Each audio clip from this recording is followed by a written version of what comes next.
Hi guys, it's me, it's Lori. Greetings from the living room. I'm going to start reading part 2 of The Perks of Being a Wallflower to you guys. If this is a format that works for you, great. If it's not, and you want to just keep reading on your own, that's awesome as well. If you are following along in the book, we are on page 42. If you are following along on the online edition, I think it's page 26. It's not letting me see on my computer, so sorry about that. Okay, part 2. November 7th, 1991. Dear friend, it was one of those days that I don't mind going to school because the weather was so pretty. The sky was overcast with clouds, and the air felt like a warm bath. I don't think I've ever felt that clean before. When I got home, I had to mow the lawn for my allowance, and I didn't mind one bit. I just listened to the music and breathed in the day and remembered things. Things like walking around the neighborhood and looking at the houses and the lawns and the colorful trees and having that be enough. I do not know anything about Zen or things that the Chinese or Indians do as part of their religion, but one of the girls from the party with a tattoo and belly button ring has been a Buddhist since July. She talks about very little else, except maybe how expensive cigarettes are. I see her at lunch sometimes, smoking, between Patrick and Sam. Her name is Mary Elizabeth. Mary Elizabeth told me that the thing about Zen is that it makes you connected to everything in the world. You are part of the trees, and the grass, and the dogs, things like that. She even explained how her tattoo symbolized this, but I can't remember how.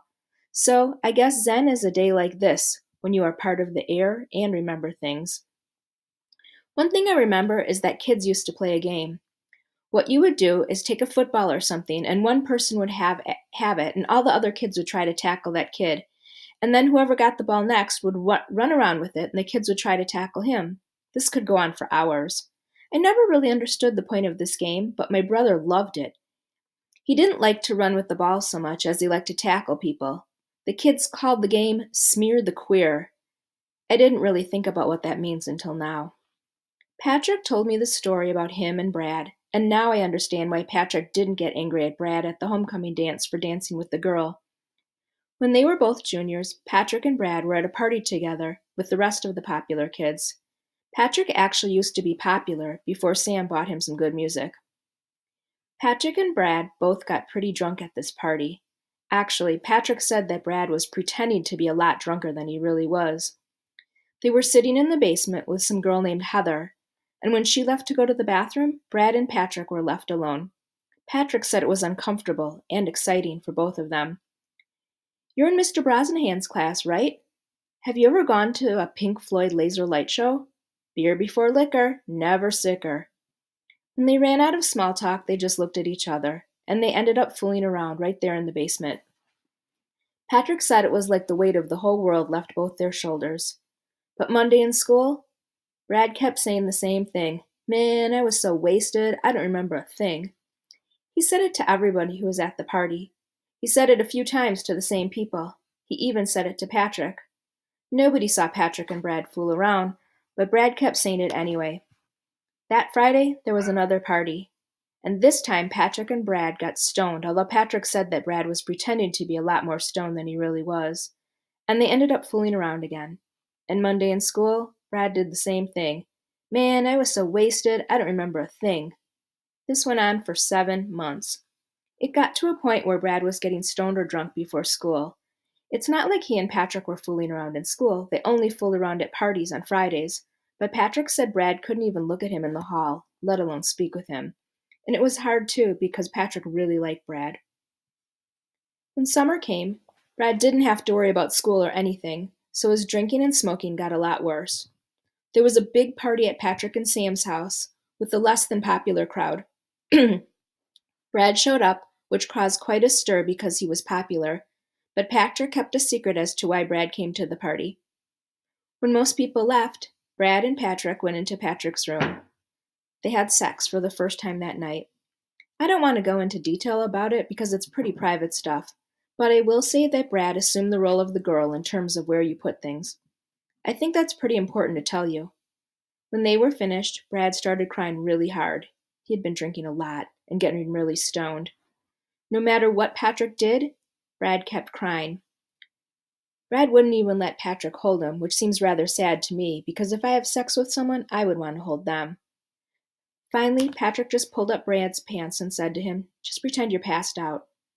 Then Patrick got dressed and walked around the house to go into the party from a different direction than his bedroom. He was also crying pretty bad, and he decided if anyone asked him, he would say his eyes were red from smoking pot. Finally, he shook himself out of it and walked into the main party room. He acted really drunk. He went to Sam. "Have you seen Brad?" Sam saw the look in Patrick's eyes, then she spoke up to the party. "Hey, has anyone seen Brad?" Nobody at the party had, so a few people went to search for him. They finally found him in Patrick's room, asleep. Finally, Patrick called Brad's parents because he was really worried about him. He didn't tell them why, but he said that Brad was really sick at this party and needed to be taken home. Brad's parents did come, and Brad's father, along with some of the other boys, including Patrick, carried Brad to the car. Patrick doesn't know if Brad was really asleep or not at that point, but if he wasn't, it was a good acting job. Brad's parents sent him to a rehabilitation because Brad's father didn't want him to miss his chance at a football scholarship. Patrick didn't see Brad for the rest of the summer. Brad's parents never did figure out why their son was getting stoned or drunk all the time. Neither did anybody else, except the people who knew. When the school year started, Brad avoided Patrick a lot. He never went to the same parties as Patrick or anything until a little over a month ago. That was the night he threw rocks at Patrick's window and told Patrick that nobody could know, and Patrick understood. They only see each other now at nights on golf courses and at parties like Bob's, where the people are quiet and understand these things. I asked Patrick if he felt sad that he had to keep it a secret, and Patrick just said that he wasn't sad, because at least now Brad doesn't have to get drunk or stoned to make love. Love always, Charlie.